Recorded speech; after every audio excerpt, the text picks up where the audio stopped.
اللهم صل وسلم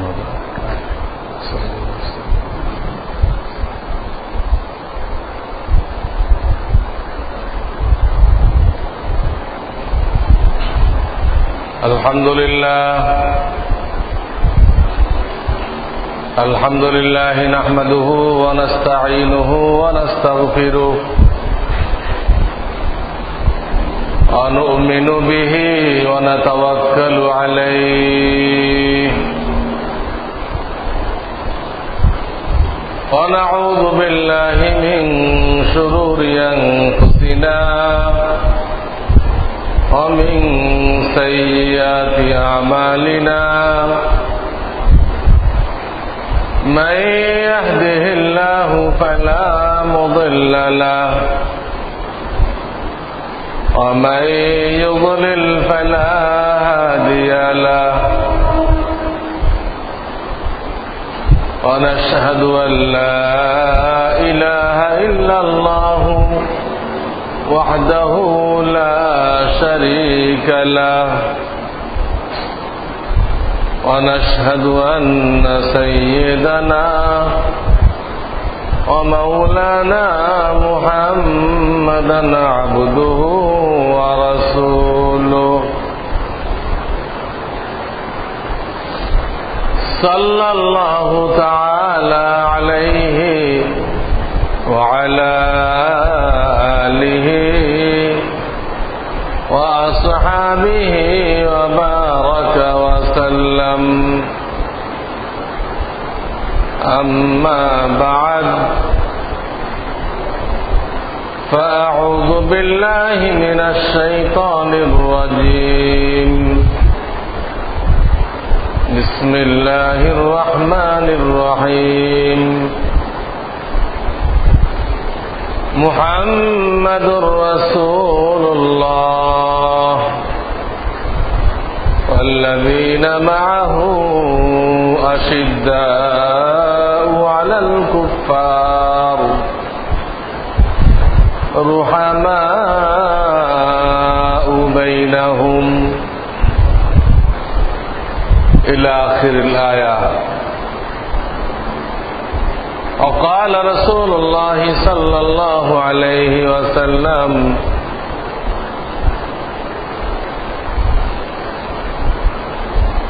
لا يأتين على أمتي زمان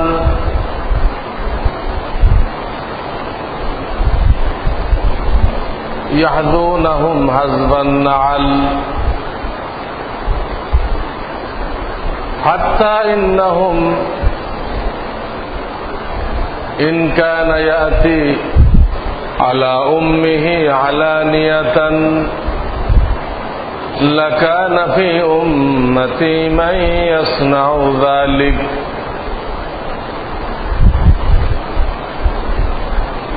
إلى آخر الحديث.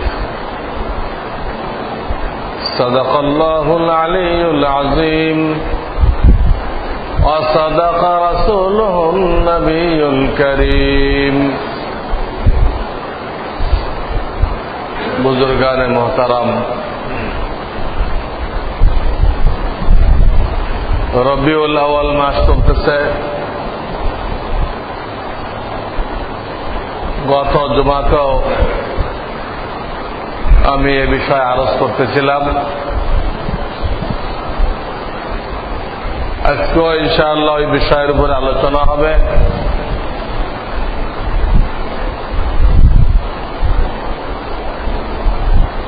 আমরা মুসলমান হিসেবে প্রত্যেকে দাবিদার এবং এটা আমাদের ঈমানের দাবিও বটে যে আমরা আল্লাহকে মহব্বত করি, আল্লাহ রসুল সাল্লাল্লাহু আলাইহি ওয়াসাল্লামকে মহব্বত করি। এই দুই মহব্বত আমাদের সবকিছুর উপরে। আরো অনেক কিছুকে আমরা মহব্বত করি, বিবি বাচ্চা, পিতা মাতা, মাল দৌলত, গাড়ি বাড়ি, এগুলোকেও আমরা মহাব্বত করি এবং আল্লাহ নিষেধ করেন নাই। বিবি বাচ্চাকে মহাব্বত করতে নিষেধ করেন নাই, মাল ও দৌলতকে মহাব্বত করতে নিষেধ করেন নাই। কারণ যদি এগুলোর মহাব্বত না থাকতো তাহলে কেউ এর জন্য মেহনত করতো না এবং এটা হেফাজতও করতো না। সেক্ষেত্রে দুনিয়াতে চলা, আখিরাতের কাজ করা আমাদের জন্য কঠিন হয়ে যেত। দুনিয়াতে চলতে গেলে এবং আখিরাতের কাজ করতে গেলে কম বেশি মালের প্রয়োজন আছে। এই জন্য আল্লাহ রাব্বুল আলামিন যেমন জানের হেফাজত করা এটা আমাদের উপরে ফরজ করে দিয়েছেন, আমাদের মালের হেফাজত করাও ফরজ করে দিয়েছেন। মালকে হেফাজত করতে হবে।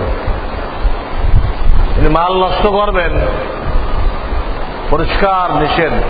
বুখারী শরীফের হাদিস, নাহা রাসূলুল্লাহ সাল্লাল্লাহু আলাইহি ওয়াসাল্লাম আন ইযাতিল মাল। মাল নষ্ট করতে কঠোরভাবে নিষেধ করে দিয়েছেন। আল্লাহর নিয়ামত কাজে লাগাইতে হবে, এইটা দিয়ে আল্লাহকে খুশি করতে হবে, জান্নাত খরিদ করতে হবে, নষ্ট করার জন্য না। বা আপনি এমন ভাবে রাখলেন যেভাবে রাখা চোরকে চুরি করার জন্য দাওয়াত দেওয়া, তা আপনার জন্য এটা নাজায়েজ। মাল এমন ভাবে রাখতেন যে জানালায় ঝুলে রাখতেন, দামি একটা জিনিস, 5,000 টাকার একটা শাল চুরি হয়ে গেল, এর জন্য আপনি আমি গুনাহগার হব। চুরি হয়ে গেছে আপনার ইচ্ছার বিরুদ্ধে, কিন্তু গুনাহগার আপনি। এখানে রাখলেন কেন? যেখানে চোরের নজর পড়ে এবং এটা দেখার পরে তার লোভ লাগে, হেফাজত করেন নাই, এর জন্য গুনাহ হবে। হ্যাঁ,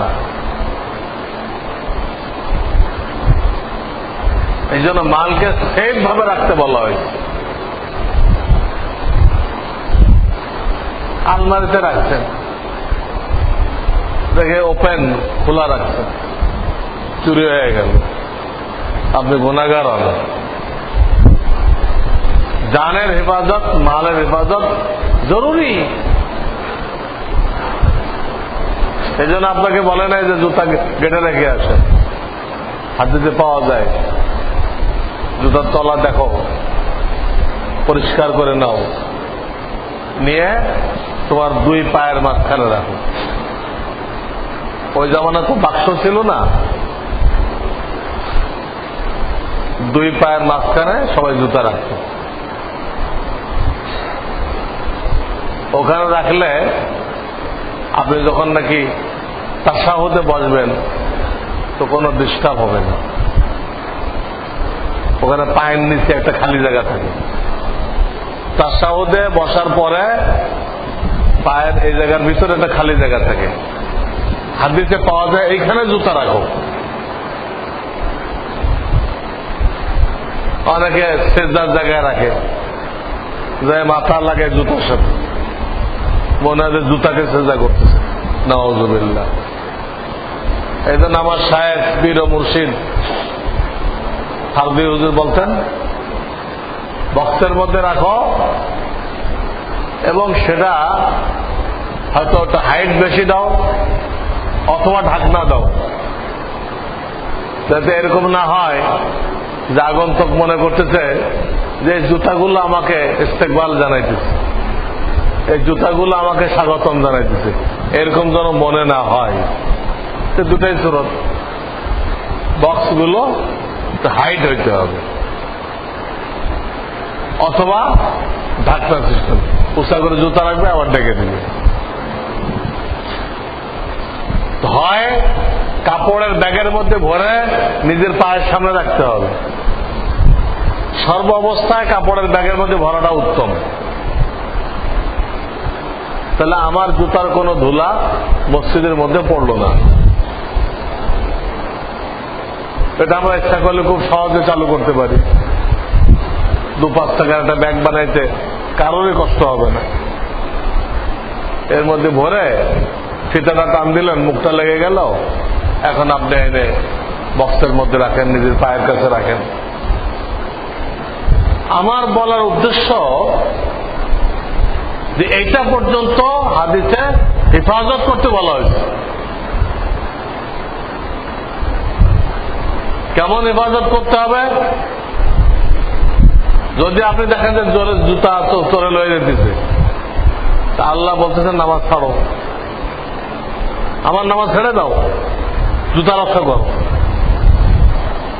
মালের হেফাজতের কি পরিমাণ তাকিদ করা হয়েছে যে আল্লাহ বলতেছেন নামাজ ছেড়ে দাও, জুতা রক্ষা করো। ইসলামের জান মালের হেফাজত কত জরুরি, জুতা রক্ষা করতে দিচ্ছে, তো ফের নামাজ পড়বে। আল্লাহ এক হাদিসে পাওয়া যায় যে নিজের মাল হেফাজত করতে যায়, ডাকাতের সাথে মোকাবেলা করতে যায়, এক লোক মারা গেল। হাদিসে বলা হয়েছে সে শহীদ হয়ে গেল। মাল রক্ষা করে আল্লাহ তাকে দায়িত্ব দিচ্ছিল। মান কুতিলা দুনা মালিহি ফাহুয়া শহীদ, মান কুতিলা দুনা মালিহি, যে মাল রক্ষা করার জন্য কতল হয়ে গেল, ফাহুয়া শহীদ। এবং কোরআন শরীফের সবচেয়ে বড় আয়াত যেটা, যার উপরে কোনো আয়াত নেই, পুরা 1 পৃষ্ঠা ব্যাপী একটা আয়াত। এই আয়াতটা কি ব্যাপারে? মাল রক্ষা করার ব্যাপারে। আমাদের একটা টাকা নষ্ট হয়ে যাক, এটা আল্লাহ তাআলা পছন্দ করেন না। এই জন্য মাল রক্ষা করার জন্য ওখানে আল্লাহ বলছেন যে কোনো লেনদেন নগদ হইতেছে না, নগদ হলে আর দরকার নেই, ওতে লেখো, সাক্ষী রাখো, লেখো, সাক্ষী রাখো। সূরা বাকারা শেষের পৃষ্ঠার আগের পৃষ্ঠা, সূরা বাকারা জানে শেষ হয়ে গেল যে পৃষ্ঠায়, তার আগের পৃষ্ঠা একটা আয়াত দিয়ে 1 পৃষ্ঠা। সে আয়াতে কি আছে? কি আছে?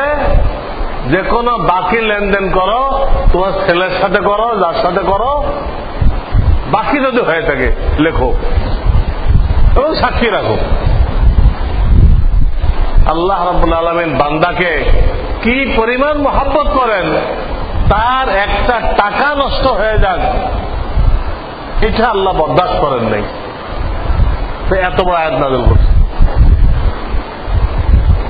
উলামা কেরাম লিখছে যে এই আয়াত দ্বারা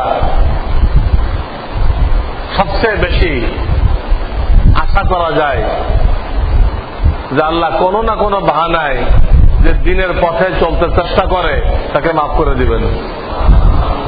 কারণ যে আল্লাহ তার একটা টাকা রক্ষা করার জন্য সবচেয়ে বড় আয়াত নাযিল করছেন, তার একটা টাকা বাঁচানোর জন্য, তা আল্লাহ ওই লোকটাকে বাঁচানোর জন্য কোনো ফিকির করবেন না, খালি তার টাকা বাঁচানোর ফিকির করলেন? এটা হয়?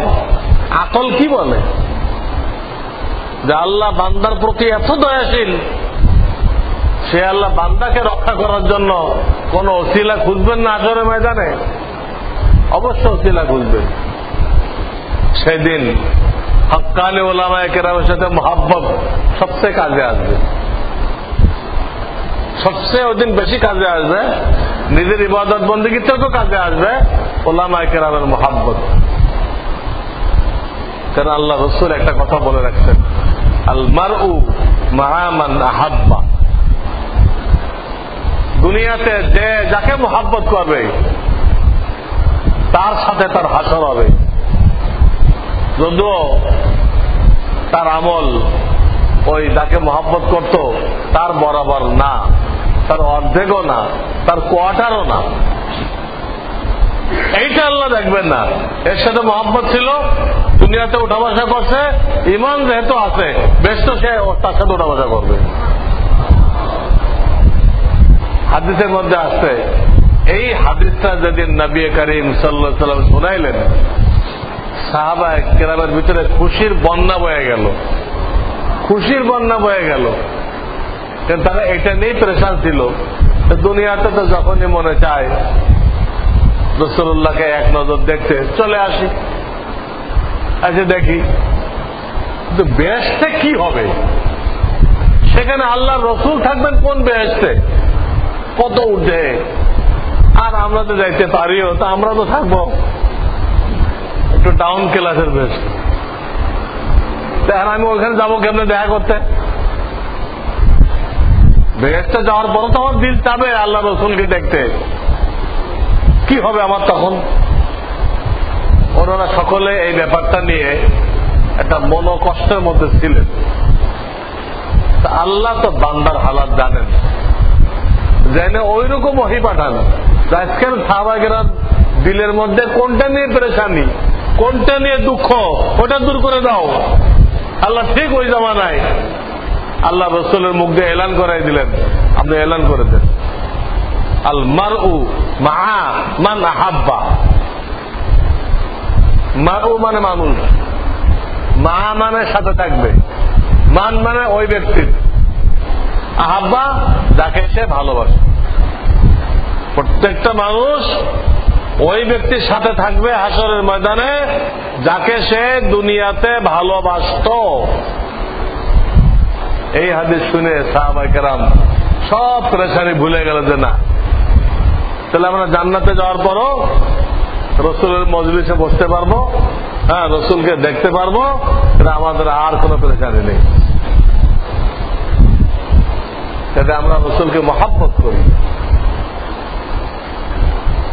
এবং রসুল আমাদেরকে যেভাবে বলছেন মালের মহব্বত করো, আমরা করি, বিবিকে মহব্বত করো, করি, করতে হবে।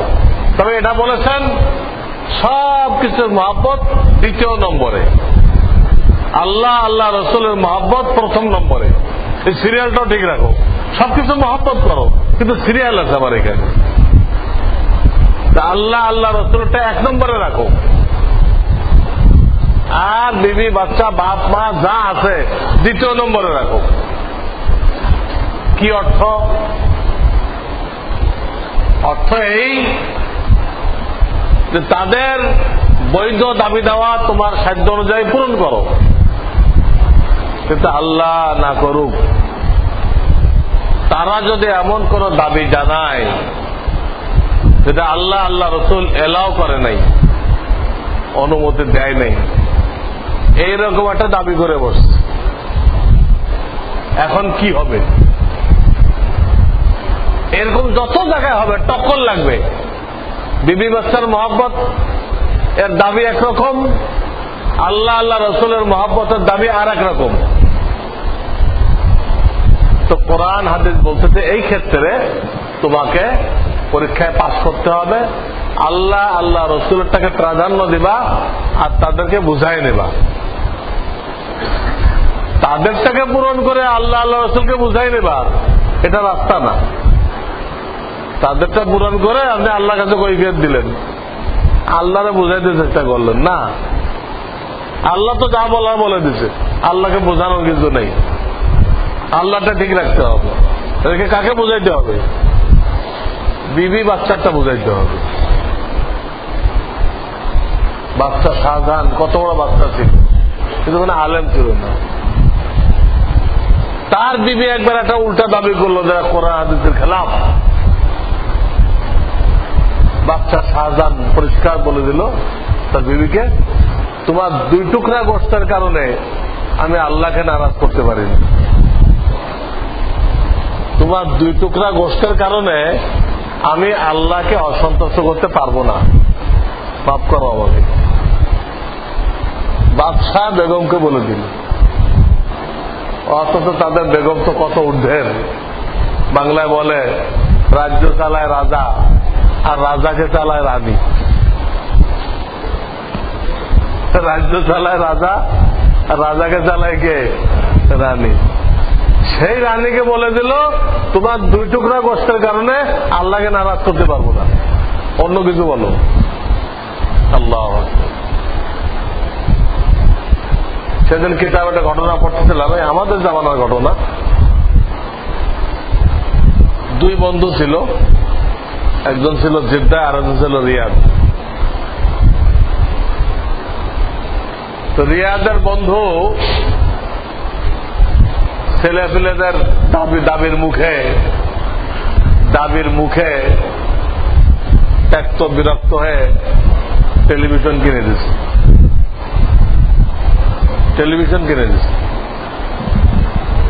এর কিছুদিন পরে তার মৃত্যু হয়ে গেছে, দুনিয়াতে চলে গেছে। মৃত্যুর কিছুদিন পরে তার জিদ্দাতে যে বন্ধু থাকতো, এই বন্ধু স্বপ্নে দেখতেছে তার ওই বন্ধুর খুব আযাব হইতেছে, সাপ বিচ্ছু চতুর্দিক দিয়ে দংশন করতেছে। আর ওই বন্ধু এই জিদ্দার বন্ধুকে খুব কাকুতি মিনতি করে বলতেছে, দেখো আমার বিবি বাচ্চার কথায় বিরক্ত হয়ে আমি টেলিভিশন কিনে দিয়েছিলাম, ওরা যত আনন্দ ফুর্তি করতেছে, হারাম আনন্দ, আমার তত আযাব হইতেছে কবরে। তুমি আল্লাহর রাস্তায় তাদেরকে বুঝায় এটা বন্ধ করার ব্যবস্থা করো, এই ছাড়া আমার আর কোন উপায় নেই। তো কিতাবে লিখছে, উনি এই ঘটনা বয়ান করছেন কুতবুল আলম হযরত মাওলানা জাকারিয়া রহমাতুল্লাহ আলাইহি। আমি এখন যে ঘটনা আপনাদেরকে শোনাইতেছি, ফাজাইলে তাবলীগ যে কিতাব আপনারা পড়েন, এই কিতাব যিনি লিখছেন উনি বয়ান করছেন এই ঘটনা। উনি আমার শায়েখের উস্তাদ কুতবুল আলম জাকারিয়া রহমাতুল্লাহ আলাইহি, আমার পীর ও মুর্শিদের উস্তাদ, আমার শায়েখ, ওনার কাছে বুখারী পড়ছে, উনি এই ঘটনা বয়ান করছেন। এই বন্ধু কানতে কানতে রিয়াদ করছে যে পুরা স্বপ্ন তাদেরকে শোনাইছে, আমি স্বপ্নে তোমাদের আব্বার এই অবস্থা দেখছি যে আযাবে উনি অস্থির হয়ে গেছেন তোমাদের টেলিভিশনের কারণে। এই স্বপ্ন শুনে ওরাও কানতে আরম্ভ করছে, অনেকক্ষণ কাঁদছে, এবং ওই লোকের বড় ছেলে তাৎক্ষণিক ভাবে ওটিকে ভেঙ্গে ফেলে দিয়েছে ওই বন্ধু। এরপরে ওই বন্ধু, জিদ্দার বন্ধু আবার স্বপ্ন দেখছে, তার বন্ধু উনি ভালো মানুষ ছিলেন, খুব নামাজি দিনদার, এই বিবি বাচ্চার চক্করে পড়ে একটা অন্যায় করে ফেলছিল, ওটা যখন বাদ হয়ে গেছে তা আল্লাহ ওনাকে খুব আরামে রাখে। ওনার শুকরিয়া জানালে, বন্ধু তোমার শুকরিয়া, তুমি আমাকে আযাবতে বাঁচার ব্যবস্থা করে দিচ্ছ। আমরা বুঝি না আমরা যে এগুলো করতেছি, আমাদের এই কাজের কারণে আমাদের বাপ মার কত কঠিন আযাব হয়েছে। তারা আমাদেরকে লেখাপড়া শিখাইছে, মাথার ঘাম পায়ে ফেলছে, আজকে আমরা তাদের আযাবের কারণ হয়ে গেছি। তো বলতেছিলাম, আল্লাহ মাল দৌলতকেও মহব্বত করতে করেছেন, আর আল্লাহ রসুলকেও মহব্বত করতে বলেছেন, কিন্তু তিনি একটা সিরিয়াল বানিয়েছেন, ওটা উপরে থাকবে, এটা নিচে থাকবে। এটার দাবি দেওয়া যদি আল্লাহ রসুলের শরীয়তের গণ্ডির মধ্যে পড়ে, ঠিক আছে, পূরণ করো, মেনে নাও তোমার তৌফিক থাকলে, কিন্তু তাদের শরীয়তের বাইরে হলে এটা পূরণ করতে পারবে না। আমাদেরকে এইভাবে মিলাই চলতে হবে, তাদেরকেও মহব্বত করতে হবে, আবার আল্লাহ আল্লাহ রসুলের মহব্বতকে সবকিছুর ঊর্ধ্বে রাখতে হবে, এবং সেটাও মহব্বতের তরিকা আছে। কিতাবে লিখছে, আমার পীর ও মুর্শিদ নকল করছেন কথাটা, যে আল্লাহ আল্লাহ রসুলকে ওনাদের শরীয়ত মতো মহব্বত করা, এটা হলো ওনাদেরকে মহব্বত করা। আল্লাহকে মহব্বত করবে, রসুলকে মহব্বত করবে, আশিকে রসুল হবে, ঠিক আছে, কিন্তু এটা কিভাবে হইতে হবে? শরীয়ত মতো হইলে রসুলের মহব্বত হবে, আল্লাহর মহব্বত হবে। আর যদি রসুলকে মহব্বত করা আপনার মর্জি মতো হয়, আল্লাহ রসুলের মর্জি মতো যদি হয় তাদের মহব্বতটা, তাহলে আপনাকে আশিকে রসুল বলা হবে। আর আল্লাহ রসুলকে মহব্বত করতে দেন, তাদের মর্জি মতো না, আল্লাহ রসুলের মর্জি মতো না, আপনার বুঝ মতো, আপনার মর্জি মতো। এটা আল্লাহ রসুলের মহব্বত হবে না, এইটার নাম বেদাত, এইটার নাম হারাম, এইটার নাম শিরিক। আল্লাহ রসুলকে মহব্বত করতে দেন আপনি, কোন সন্দেহ নেই, কিন্তু আপনার বুঝ মতো, রসুলের বুঝ মতো না, রসুলের মর্জি মতো না, আপনার মর্জি মতো। আপনাদের খুব ভালো লাগতেছে 12 তারিখ মিছিল বের করলে আপনার দিলটা খুশিতে ভরে যেতেছে, রসুলের জন্য কি আমি আবেগটা দেখাইলাম, আপনার কাছে ভালো লাগতেছে, কিন্তু রসুল বলে দেন না এই কথা। এইটার নামই বেদাত, এটা হারাম। রসুলের মহব্বতে হঠাৎ দাঁড়াই গেলেন, ইয়া নবী সালাম আলাইকা কয়ে, তিনি ইয়া নবী পড়তে বলেন নাই, দাঁড়াইতেও বলেন নাই, তো মহব্বত তো করলেন আপনার মর্জি মতো, আপনার বুঝ মতো, রসুলের বুঝ মতো করলেন না। এটির নামই বেদাত, এটি হারাম, এটি শিরক। শিরক, হ্যাঁ, পাবলিকের বুঝানো যায়, পাবলিকের বুঝানো যায় না। এই জন্য এক আলেমের কেসা শুনছে, বুঝাইতে পারে না, না ওদের করতে হবে কেমন, ঠিক আছে। একদিন মিলাদ পড়াইছে, ঈশার নামাজ পড়ে ফজর পর্যন্ত ক্যাম্প, ফজর নামাজ পর্যন্ত ক্যাম্প করছে। লোকদের সব কোমর টোর ব্যথা হয়ে কেউ হুমড়ি খেয়ে পড়ছে, কেউ চিত হয়ে পড়ছে। পরে মাপ চাইছে, হুজুর এত লম্বা ক্যাম্প আমরা পারবো না, আপনি ক্যাম্প মাফ করেন। এতদিন বোঝাইতে পারে নাই, উল্টা হুজুরের কাছে ভাবছে, তাহলে আপনি বসে বসে পড়েন, আপনি করছেন এই এসকে রসুল আমরা পারবো না, ঈশার পরে নিয়ে ফজর পর্যন্ত, তো কেন ক্যাম্প করো? রসুলের মহব্বত, ফজর থেকে মগরিব, ঈশা থেকে ফজর মতো রসুলের মহব্বতে ক্যাম্প, তাহলে আল্লাহর জন্য লাগবে না ক্যাম্প? আল্লাহর জন্য ফজরতে নেই, মগরিব পর্যন্ত ক্যাম্প করতে হবে। মানে আল্লাহটা কম হয়ে গেলে আর এক বেয়াদবি, রসুলের থেকে আল্লাহটা কম হয়ে যায়।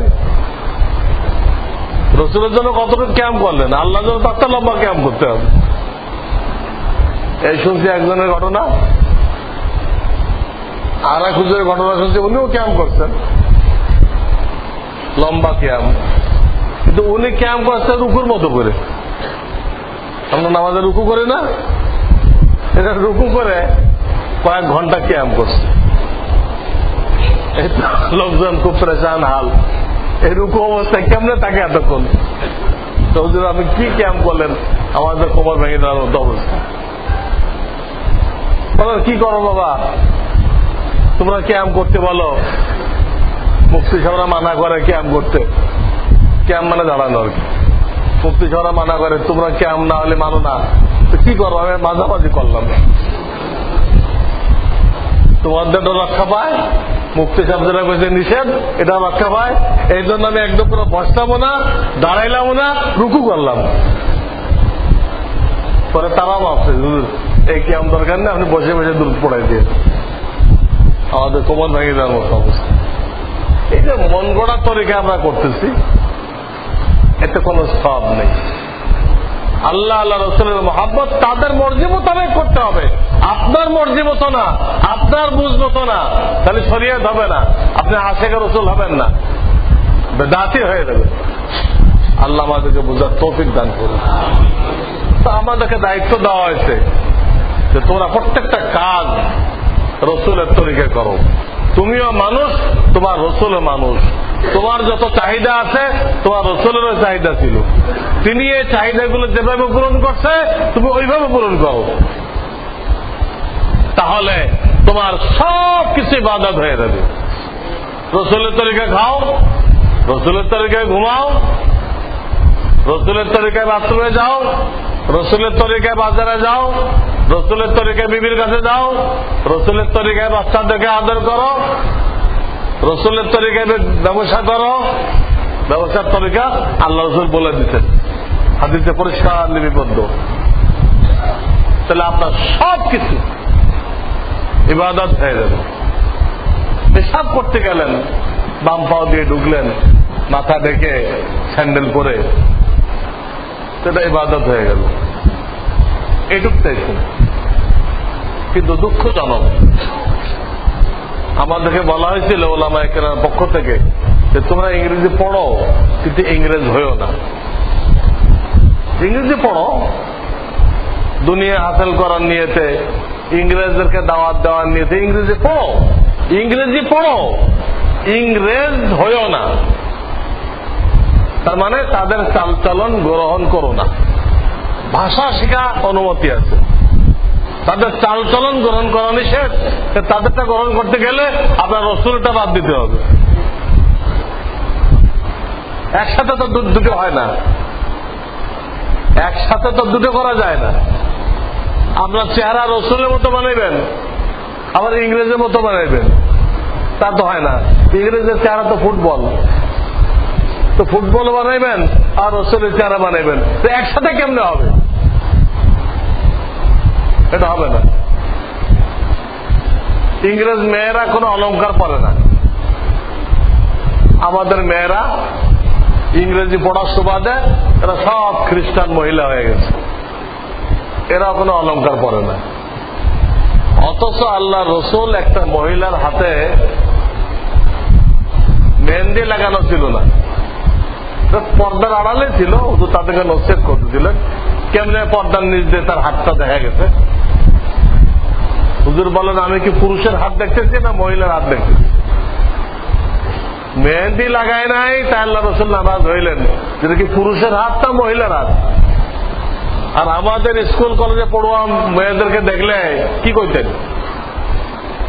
তোমরা মুসলমানের মেয়ে না খ্রিস্টানের মেয়ে? পুরো চালচলন খ্রিস্টান, অলংকারটা পর্যন্ত পড়তে রাজি নেই। এই পরিমাণ খ্রিস্টানদের অন্ধ অনুকরণ আমরাও করতেছি, আমাদের মেয়েরাও করতেছে।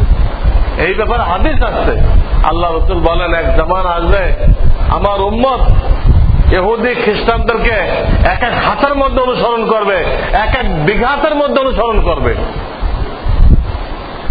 জিরান ফি জিরাইন, শিবরান ফি শিবরিন, এইভাবে অনুসরণ করবে। এবং সেই হাদিসে আছে যে ইংরেজরা মায়ের সাথে ব্যভিচার করলে আমার উম্মত তাই করবে। ইংরেজরা কোন শিয়ালের গর্তে যদি ঢোকে আমার উম্মত ঢুকবে। ইংরেজরা ঢুকছে, তাহলে এখানে ঢোকার মধ্যে কামিয়াবি কি কামিয়াবি তা বোঝার চেষ্টা করবে না। এত অন্ধ হবে, এত অন্ধ হবে যে এই ইংরেজে শিয়ালের গর্তে ঢুকলো, এর মধ্যে কি কামিয়াবি আছে বুঝি আগে। সত্যি কামিয়াবি থাকে, আমিও শিয়াল হই, বুঝতে রাজি নেই। ইংরেজ ঢুকছে তাহলে কামিয়াব আছে, আরে বাবা কি কামিয়াব আছে? এই পরিমাণ অন্ধ হবে আল্লাহ রাসূল বলে দিয়ে গেছে আমাদের ব্যাপারে। আজকে তাই দেখেন প্রত্যেকটা কাজে রাসূলের সুন্নতকে আমরা জবাই করতেছি, আর খ্রিস্টানদের সুন্নতকে চালু করতেছি। রাসূলের সুন্নত জবাই করতেছি, আর খ্রিস্টানদের সুন্নতকে তরিকাকে চালু করতেছি। আমাদের বডির মধ্যে, আমাদের বিবির মধ্যে, বাচ্চাদের মধ্যে, ঘরের মধ্যে, ব্যবসা বাণিজ্যের মধ্যে। কালকে আমার কাছে এক লোক আসছে, এক মাল্টি লেভেল মার্কেটিং এর এক অফিসার, যে হুজুর এটা হারাম কেন? তো এই ব্যাপারে একটা বাংলাতে বই ছাপানো হয়েছে, এটা পড়েন। এখানে হারামের 10টা কারণ আছে, এগুলো বুঝেন, আগে পড়েন, তারপরে না বুঝলে আমার কাছে আসেন। আমি তাকে সহজে বুঝাইলাম যে এই ব্যবসাটা কে আবিষ্কার করছে। এটা কাফেররা আবিষ্কার করছে, হয় চীনের কাফেররা না কোরিয়ান কাফেররা, কোন না কোন কাফেররা এই সমস্ত মাল্টি লেভেল মার্কেটিং তারা আবিষ্কার করছে, ডেস্টিনি তারা আবিষ্কার করছে। তারা যখন আবিষ্কার করলো, তা আপনি কিভাবে আশা করেন যে রসুলের শরিয়ত মোতাবেক হবে এটা? কাফেররা কি রসুলের শরিয়ত জানে? কাফেররা রসুলের শরিয়ত জানে, সেই শরিয়ত সামনে রেখে এগুলো আবিষ্কার করছে? তো সব জুয়া। আপনি মাল কিনবেন আর 2 জন সদস্য আনবেন, সেখান থেকে লাভ পাবেন, সব তো জুয়া। এক এক নামে জুয়া খেলে তো ওটা বদনাম হয়ে যায়, তো শাড়ি বদল করে আবার আসে। একই জিনিস বদনাম হয়ে গেল, অনেক মানুষ শোষিত হলো, বঞ্চিত হয়ে গেল, তো ওই নামে আর করবে না, আর একটা নাম দিয়ে আসবে। জিনিস কিন্তু একটা, জিনিস একটা, শাড়ি বদল করছে। আর আমরা বোকার দল, আমাদের ওইটা ধোকা দিয়ে দিল, এটা দিবেন, এটা ঠিক আছে। যেমন ইস্ট ইন্ডিয়া কোম্পানি ব্যবসা করতে আসলো, আচ্ছা আমাদের দেশ নিয়ে নিল। সেই ইস্ট ইন্ডিয়া কোম্পানি শাড়ি বদল করে আবার এনজিওর নাম দিয়ে আমাদের শিক্ষা দেওয়ার জন্য এবং সেবা করার জন্য আসছে। একই মহিলা, শুধু শাড়ি চেঞ্জ করছে, শুধু শাড়ি চেঞ্জ করছে। এখন আমরা আমাদের জ্ঞান গরিমা এত কম যে আমরা বলছি ওইটা ভিন্ন এটা ভিন্ন, ওইটা ভিন্ন এটা ভিন্ন। ওইটা খারাপ ছিল, আমাদের দেশ দখল করে 200 বছর আমাদের গোলাম বানায় রাখছিল, ওটা খারাপ। কিন্তু এরা তো আমাদের শিক্ষা দিতে আসছে, এরা তো আমাদের সেবা করতে আসছে, আমাদের বাড়ি বাড়ি টয়লেট বানাই দিচ্ছে, কি সুন্দর। কিন্তু মাথা নেই যে একই মহিলা শাড়ি বদল করে আসছে। আমরা 20 বছর ধরে চিল্লাইতেছি যে ভাই ওই একই জিনিস আবার আপনার স্বাধীনতা নিয়ে যাবে। 20 বছর ধরে আমি বয়ান করতেছি, আমার কলম চলতেছে, যেটা ভোট ব্যাংক। এরা একসময় ইলেকশন করবে এবং এদের প্রতিনিধি পাস করবে। একদিন এদেরকে ভোটের অনুমতি দেওয়া হবে, আগে কিন্তু হয় নাই। এই সরকার কিন্তু অনুমতি দিচ্ছে, আপনারা জানেন কিনা আমি জানি না। এই সরকারের আগ পর্যন্ত এদের ইলেকশন করার অনুমতি ছিল না, কিন্তু এই তো আমি যারা কইছি বাস্তবায়ন হয়ে গেছে। এই সরকার এনজিওদেরকে ভোটের অধিকার দিচ্ছে। এরা যে এলাকাতে দাঁড়াবে সে এলাকায় কোন পার্টি পাস করতে পারবে না। এখন যারা ময়দানে লাফালাফি করতেছে, এনজিওদের ওখানে যে লিখাত দিচ্ছে, সব আউট হয়ে যাবে। যে পার্টি হোক, এদের সামনে কেউ টিকবে না। এরা মানুষকে সুবিধা দিচ্ছে, আমাদেরকে ভোট দিতে হবে, তোমাদের ঋণ ডবল করে দেব। সব পাবলিক এদেরকে ভোট দিবে, দিলে আমাদের দেশীয় নেতা পার্টি নেতা যা আছে সব বঙ্গোপসাগরে ভাসিয়ে চলে যাবে। এরাই যে খাল কেটে কুমির আছে, এটুকু বোঝার মতো মাথা এদেশের কোন রাজনৈতিক নেতার নেই যে আমরা খাল কেটে কুমির নিয়ে আসছি। এরাই একবার এদের দখল করছিল, বহু রক্তের বিনিময়ে এদের তাড়ানো হয়েছিল, হয়ে এদের স্বাধীন হয়েছিল 47। এখন 100 বছর যায় নাই, আবার তারা বিনা যুদ্ধে সংসদে আসবে, আসে এদেশ আবার দখল করবে। বিনা যুদ্ধে, কোন যুদ্ধ করা লাগবে না, সব পার্টি আউট, সব পার্টি আউট। 2-1টাকে বসায় রাখবে মির্জাফর, 2-1টাকে বসায় রাখবে, তুমি মির্জাফর হিসেবে গদিতে বসে রাখো, কিচ্ছু বলবে না। গদির শোভা বর্ধন করো, হাতির দাঁত আমরা চালাবো। মির্জাফরকে যে বসায় রাখছিল এভাবে বসায় রাখবে, ক্ষমতা তাদের কাছে। তো 20 বছর আগের থেকে বলছে যে এরা ভোট ব্যাংক হবে, কেউ মানে নাই, না ওদের তো ভোটার অনুমতি নেই। কোন ইংরেজি শিক্ষিত লোক বানাইতে পারে নাই। ওরা দেশের কল্যাণে আসছে, আপনারা এদের বিরুদ্ধে কথা বলেন, কল্যাণে আসছে। আপনি হারাম দিয়ে আরাম হাসিল করবেন, সুদ ভিত্তিক লোন দিচ্ছে। সুদ ভিত্তিক লোন মানে আল্লাহর সাথে যুদ্ধ করা। আল্লাহর সাথে যুদ্ধ করে দেশের কল্যাণ করবেন, কখনো সম্ভব না। আমরা গায়েব জানি না, কিন্তু আমাদের কাছে কোরআন আছে। আমরা ইহুদ খ্রিস্টানদের পলিসি, তাদের দুরবসন্ধি, তাদের ষড়যন্ত্র আমরা বুঝি। আপনি ইহুদিদের ফ্যাক্টরিতে তৈরি হয়েছেন, আপনি বুঝবেন না এটা।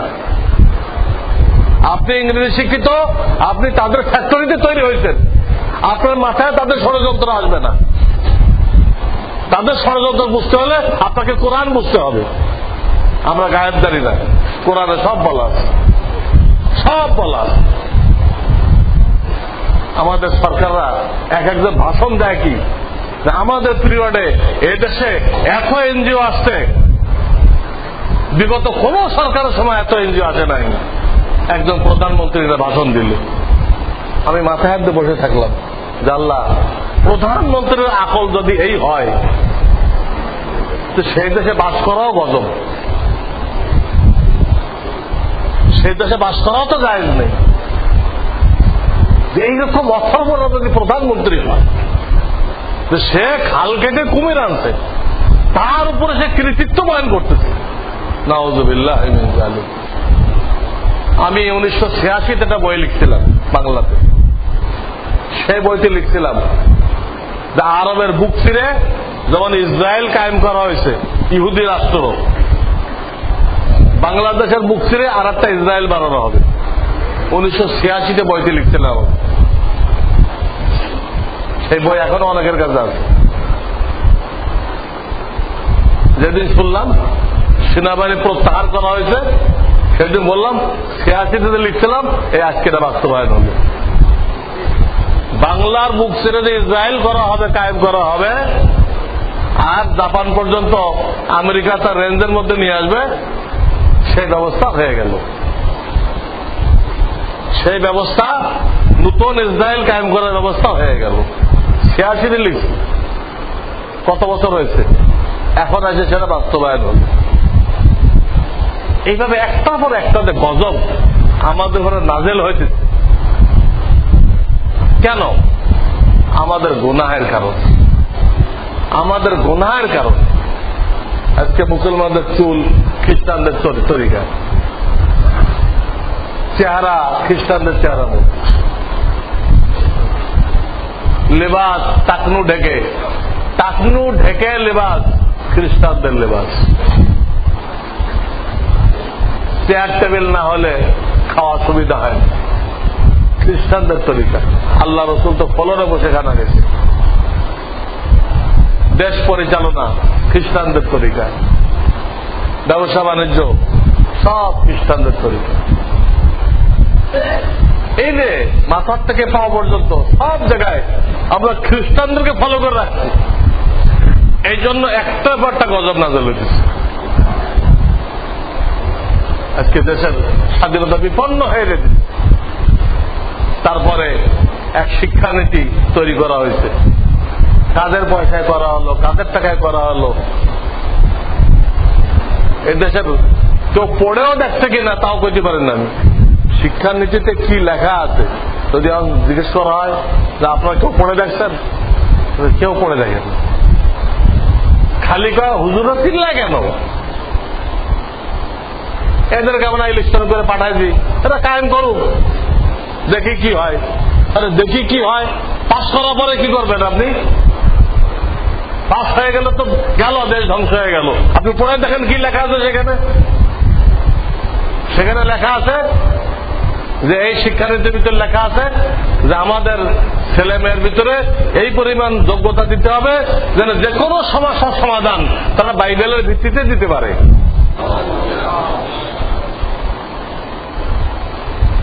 যে কোনো সমস্যার সমাধান আমাদের ছেলে মেয়েরা যেন বাইবেলের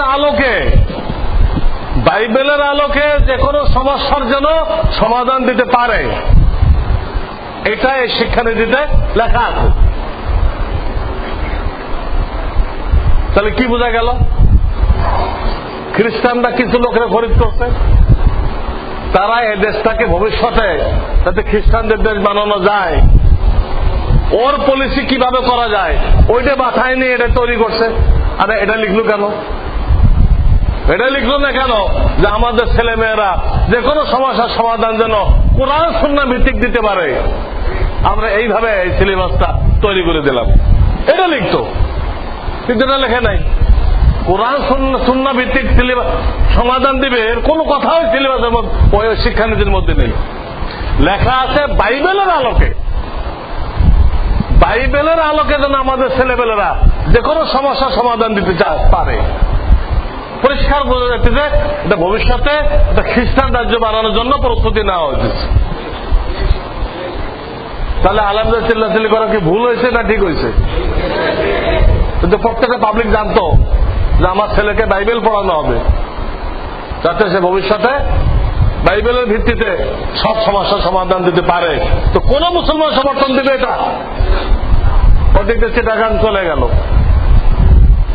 ওদিক দিয়ে এনজিওরা ভোটের অধিকার পাইল, ইলেকশনে দাঁড়াবে।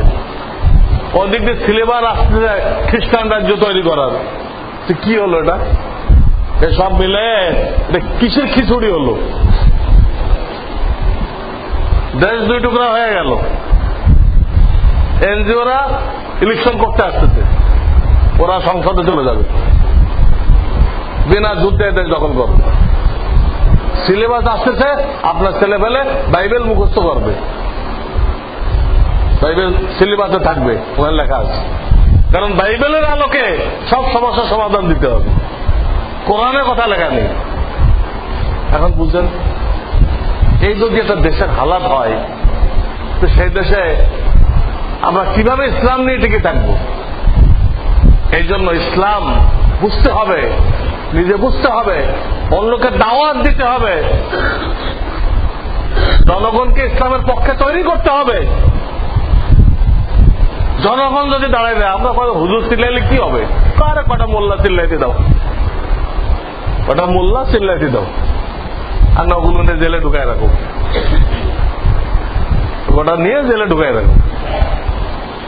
তৈরি হইতে হবে পাবলিকের, যে আমরা দেশ খ্রিস্টানদের দেশ বানানো হবে, এটা আমরা কখনো অনুমোদন করব না। জনগণ যদি দাঁড়ায় দেয়, 1 সেকেন্ডে এটা বাতিল হয়ে যাবে, 1 সেকেন্ডে এই নাস্তিক মার্কা, খ্রিস্টান মার্কা শিক্ষানীতি বাতিল হয়ে যাবে। কিন্তু পাবলিক তো জানেই না, এরা ব্যবসা করেই চলছে, কেউ চাকরি করেই চলছে, সরকারের কর্মকর্তাও জানে না যে এই কয়টা নাস্তিক কি সিলেবাস তৈরি করলো, কি শিক্ষানীতি তৈরি করলো, ওদেরকে জিজ্ঞেস করেন, ওরাও জানে না। এমপি গুলো, মন্ত্রীগুলো জিজ্ঞেস করেন যে এই লেখা আছে জানেন? না, আমি তো জানি না। তো মন্ত্রীকে জিজ্ঞেস করেন, হেও জানেন, খবরই নেই কারো। এদিক দিয়ে সব পাস হয়ে রেখেছে, গ্রামগঞ্জ পর্যন্ত কমিটি হয়ে গেছে, এই শিক্ষানীতির পক্ষে গ্রামগঞ্জ কমিটি হয়ে গেছে। এটা দাবি করতে হবে, যারা বিরোধিতা করে তাদেরকে বোঝাও। এবং কোন ছেলে 8 পড়ার আগে সে স্কুল ত্যাগ করতে পারবে না, 8 পড়ার আগে ত্যাগ করতে পারবে না। ত্যাগ করলে তোমরা যাই তার গার্জিয়ানকে ধরে আনবা। 8 পড়ার আগে স্কুল ত্যাগ করতে পারবে না, তাহলে হাফেজ হবে কবে? হ্যাঁ, 8 পড়া আগে তো প্রাথমিক শিক্ষা ছিল 5 পর্যন্ত, এরা নিচে 8 পর্যন্ত। এটা পড়ার আগে কেউ সরতে পারবে না, তো হাফেজ হওয়ার রাস্তা বন্ধ হয়ে গেল পয়লা চান্সে। 8 পড়তে পড়তে তো সে বালেগ হয়ে যাবে, বালেগ হয়ে গেলে তখন তার হেফজ করার বয়স নেই, তখন তো হেফজ করার বয়স থাকবে না, আলেম বানানোর বয়স থাকবে না। এই একটা দিয়ে তো আলেম বানানো, হাফেজ বানানো বন্ধ হয়ে গেল। কি আইন হলো? এর জন্য গ্রামগঞ্জ পর্যন্ত কমিটি তৈরি হয়ে গেছে, এই অবস্থা। এই জন্য ভাই, ইসলাম কি জিনিস, রাসূলের সুন্নাত কি জিনিস, এগুলো বুঝতে হবে। এবং আমরা খ্রিস্টানদের অনুসরণে অন্ধ হয়ে গেছি, এই অন্ধত্বের মোহ কাটতে হবে, কেটে সুন্নতের রাস্তা আসতে হবে। ইহুদি খ্রিস্টানদের তরিকা থাকতে হবে, রাসূলের তরিকা আসতে হবে। খালি একা আসলে হবে না, অন্যদেরকে দাওয়াত দিতে হবে। সেই দাওয়াত দেওয়ার জন্য এই রবিউল আউয়ালে একটা মাস আপনি সিরাত মাহফিল করে দিলেন, এতে হবে না, এতে হবে না। আমি বারবার বলে থাকি, মিলাদুন নবী রাসূলের জন্মের আলোচনা, কিভাবে তিনি জন্ম নিয়েছিলেন, এটা আলোচনা করা বরকতের জিনিস। এখানে অনুসরণীয় কিছু নেই, এখানে অনুসরণীয় কিছু নেই, বরকতের জিনিস। কি অনুসরণ করবেন? রসুল যেভাবে জন্ম নিয়েছিল ওটা শুনে আপনি সেভাবে জন্ম নিতে পারবেন? হ্যাঁ, কি অনুসরণ করবেন? রসুলের মায়ের কোনো তকলিফ হয় নাই, তো এটা অন্য মানুষ কেমনি জন্ম নেবে যে তার মায়ের কোনো তকলিফ হবে না, কোনো কষ্ট হবে না?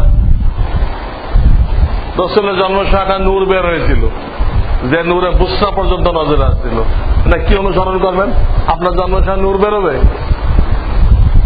রসুলের জন্মের সময় কিসরার রাস্তার সাথে ভূমিকম্প শুরু হয়ে গেছিল, কতগুলো গম্বুজ ভেঙে পড়ছিল। আপনার জন্মের সময় পারস্যের ওখানে রাস্তার সাথে ভূমিকম্প হবে। এখানে অনুসরণের কিছু নেই, এটা বরকতের জন্য আলোচনা করতে পারেন। মিলাদের আলোচনায় বরকতের জন্য করতে পারেন, এখানে আপনার আমার অনুসরণ করার কিছু নেই। অনুসরণ সিরাত। নবুয়ত প্রাপ্তির পরে তিনি উম্মতকে যে তালিম দিচ্ছেন ওটাকে সিরাত বলা হয়।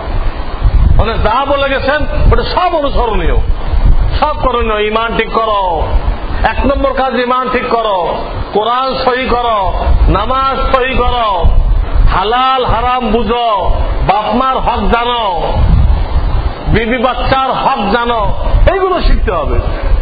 এইগুলো হল সিরাত। সিরাতের আলোচনা জরুরি। কাজেই শুধু রবিউল আউয়ালে করবেন এটা গলত তরিকা। আলোকসজ্জা করবেন অগ্নি পূজকদের অনুকরণে, গলত তরিকা। অডিও ভিডিওর বক্তা নিয়ে আসবেন, হারাম কাজ করনেওয়ালা বক্তা। আপনি কি সিরাত কায়েম করবেন?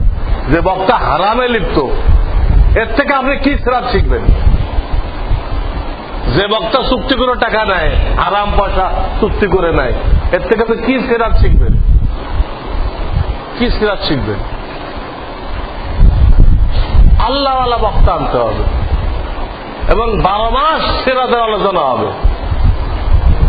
এই জন্য আমি বলে থাকি মিলাদ আলোচনা নিষেধ না করেন, বরকতের জন্য করেন মিলাদের আলোচনা, কিন্তু সিরাত করতে হবে। এটা মুখতাসার করেন, সামান্য করেন, ওটা আলোচনা করেন লম্বা, ওটা আলোচনা করা ফরজ, ওটা কোরআনের তাফসীর। তাকে দুটা যদি কেউ করে, জন্মের কিস্সাও কইল আর আসলে আদর্শ বয়ান করলো, ভালো। বা শুধু সিরাতের আলোচনা করেন, এটাও কোনো নিষেধ না, ভালো। ফরজ গুলো জানলেন, শুধু সিরাতের আলোচনা 12 মাস, শুধু রবিউল আউয়ালে করলে হবে। কিন্তু শুধু মিলাদের আলোচনা করবেন, এটা গলত তরিকা। মিলাদ সিরাত দুটা করেন, না শুধু সিরাত করেন, এগুলো ঠিক আছে। শুধু মিলাদ, জন্মের কিস্সা, ফালাম্মা তাম্মা মিন হামলি, এটা গলত। এখানে অনুকরণীয় কিছু নেই। আপনি রসুলের কোন আদর্শ জানতে পারলেন না, এটা গলত তরিকা। কেন করা হয়? এক শ্রেণীর লোক এটা করে, তাদেরকে পিটাইও আপনি সিরাতে আলোচনা নিতে পারবেন না। তারা মিলাদ, রসুলের জন্মদিন ঘরে ঘরে মিলাদ দিন। তাদের তরিকায় যে কোনো বিপদ নিয়ে নেবেন তো মিলাদ দেন। মশলা মশাল কিছু জানে না, যা নিয়ে যাবেন তার সমাধান একটাই, মিলাদ। ফরিদপুর এক ইমামের কথা শুনছিলাম, একটা ফতোয়া জানতে 3 তালাকের। 3 তালাক দিলে বউ হারাম হয়ে যায়, 2 তালাক দিলে কি হয় তাও জানে না, 1 তালাক দিলে কি হয় তাও জানে না।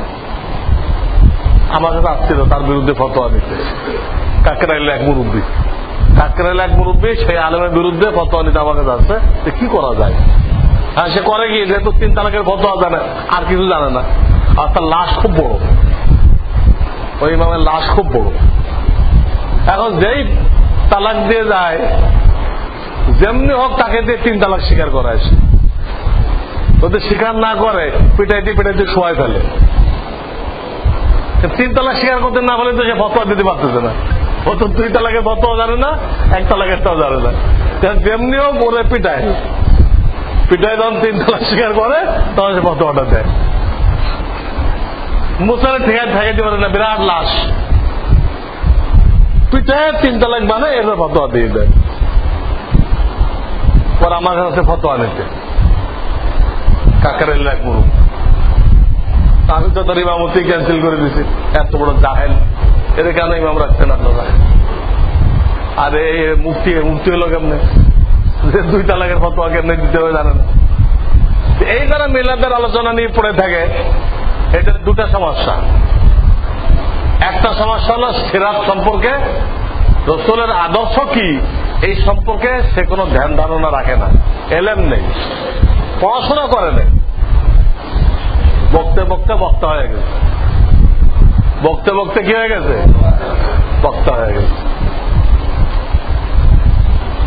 এক মসজিদে খতিব নিচ্ছে, জানলাম সে দাওরা সনদ দেখাইতে পারেনি।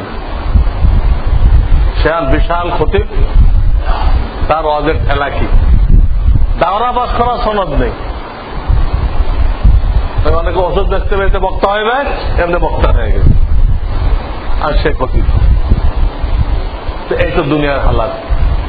আর কমিটির অবস্থা দেখেন, যে দাওরা পাশের সনদ তো বাস তো থাকতেই হবে, এরপর অন্য কথা তার সাথে এইটাই নেই, শুধু সে বক্তা হয়ে গেছে, এটা তার ভিত্তি। এইসব যদি লোকেরা কমিটির সদস্য হয়, এই জাহেলরাই খতিব হবে। সব মসজিদে জাহেলরা খতিব হবে, যে গলাবাজি করতে পারে সে খতিব হয়ে যাবে। বুনিয়াদী শর্ত হলো সে দাওরা পর্যন্ত পড়ছে, বুখারী পড়ছে, তার সনদ পেশ করবে, এটা অন্য কথা। এইটি সে দেখাইতে পারে নাই। সে দেখাইতে অমুক মসজিদে কালেকশন করছে, মাইক নিয়ে কালেকশন করে না, ওইটা পুরো শংসাপত্র নিয়েছে, এলো তার সনদ। আর এতে কমিটির লোকেরা খুশি হয়ে গেছে। এরা কত বড় পণ্ডিত কমিটি আলোচনা চিন্তা করে। এই হলো বর্তমান দুনিয়ায় শিক্ষিত লোকদের অবস্থা। এই যারা মিলাদ করে, এরা সিরাত সম্পর্কে কিছু জানে না, আলোচনা করবে কেমনে? জানতে তো হবে নিজের সিরাত কি, রাসূলের আদর্শ কি, কোন ব্যাপারে তার আদর্শ কি, তার এলেমেই নেই। আর যদি সামান্য কিছু জানেও, তাহলে এই জন্য বলে না যে ওটা বললে 1 নম্বরে সে ধরা পড়ে। কথার কথা সে বয়ান করলো, রাসূলের সেরা চলে এই, তিনি আল্লাহর রাস্তায় মানুষকে দিন শিখাইতেন, বিভিন্ন এলাকায় যাইতেন আর বলতেন আমি তোমাদের থেকে বিনিময় নিব না। বিভিন্ন এলাকায় দাওয়াত দিতেন, বলতেন তোমাদের থেকে কোনো বিনিময় আমি নিব না, আমার বিনিময় আমি আমার আল্লাহ থেকে নিব। এলো রাসূলের সিরাত। এটা কইলে এই তো ধরা পড়ে, আপনি তো যেখানে ওয়াজ করতে যান চুক্তি করে যান, সিরাত বয়ান করলেন যে ওনারা ওয়াজ করার সময় বিনিময় নিতেন না, আর আপনাদের 10,000 টাকা না দিলে যান না, তো রাসূলের সিরাতের সাথে আপনার তো কিছুই মিলল না। আপনি কার ওয়ারিস হয়েছেন? রাসূলের হয়েছেন না ইবলিসের ওয়ারিস হয়েছেন? যেটা বয়ান করবে এই ধরা খাবে। রাসূলের নামাজের 51 সুন্নাত যদি বয়ান করে, তো তার নামাজে 11টাও নেই। তো আপনি কি সুন্নাত বয়ান করলেন? একটা তো রাসূলের সুন্নাতের সাথে মিল নেই। কইলেন রাসূল এইভাবে হাত তোলে, হাত দিয়ে এমনি তোলেন, এই আর এক মুশকিল, এই আর এক মুশকিল। হয়তো তার এলেমে নেই, আর যার 2-4টে জানে, ওটা কইতে গেলে তার রাত ফাঁস হয়ে যায়, তার ভক্ত সব ছুটে যাবে। কারণ আমাদের হুজুরের বয়ানের সাথে, উনি তো বয়ান করেন রাসূল সম্পর্কে, ওই বয়ানের সাথে তো ওনার নিজেরই কি নেই, মিল নেই, সব ভক্ত একদিনে ছুটে যাবে। এই ডরে ওরা ওইদিক যায় না। দরকার নাই, এটা মিলাদ পড়াই দাও, 200 টাকা পাইলা, 1 প্যাকেট জিলাপি পাইলা, পোলাপান খুশি, এই তো ভালো। এইটা তো সহজ বুদ্ধি পাইছে, 200 টাকাও পাইলো, 1 প্যাকেট জিলাপিও পাইলো, আমার কোনো আমল করার দায়িত্ব নেই, কারো কোনো আমল করার দায়িত্ব নেই। মিলাদে তো আমলের কোনো দায়িত্ব নেই, সবাই খুশি। আর কতক্ষণ আমাদের গালাগালি করে, যে কোনো এসকে রসুল নেই, সব এসকে রসুল ডিব্বা নিয়ে বসে রয়েছে, আমাদের কোনো এসকে রসুল নেই, সব ডিব্বা ওই দখল করে রাখছে। বয়ান তো জানে না, কাজে বয়ানে বসে আমাদেরকে গালাগালি করা ছাড়া, ওহাবি বলা ছাড়া কোনো পুঁজি নেই তার কাছে। এই হলো তাদের ইতিহাস। আল্লাহ এই ইসলামের নামে মানুষকে গুমরাহ করতেছে, ইসলামের নামে মানুষকে গুমরাহ করতেছে। পাবলিক তো বুঝে না, এই তো আসল নায়েবে রসুল পেয়ে গেছি, আশেকে রসুল পেয়ে গেছি, কিছুই নেই তার মধ্যে সুন্নতের, গোমরাহ হইতেছে। এই জন্য এলেম শিখতে হবে। সিরাতের মাহফিল শুধু রবিউল আউয়ালে না, 12 মাস করতে হবে। কোরআন নিজের ভিতরে আনতে হবে, অন্য ভাইকে দাওয়াত দিতে হবে। এই উম্মতের বিশেষ দায়িত্ব, অন্য ভাইকে দাওয়াত দাও। এইভাবে যখন দিন কায়েম হয়ে যাবে, এই শিক্ষানীতি বন্যা স্রোতের মতো ভেসে চলে যাবে। তা না হলে আমরা কয়টা হুজুর চিল্লাইলে কাজ হবে না। পয়লা 1 টুকরো হবে বাংলাদেশ, পরে 2 টুকরো হবে। এশিয়ান হাইওয়ে যখন হবে না, আবার 2 টুকরো হবে। ওই হাইওয়ের এই পাশে 1 টুকরা, ওই পাশে আর 1 টুকরা, টুকরাই হইতে থাকবে। হইতে হতে সাথে বাংলাদেশ নামে কোনো দেশ থাকবে না, দেশই থাকবে না।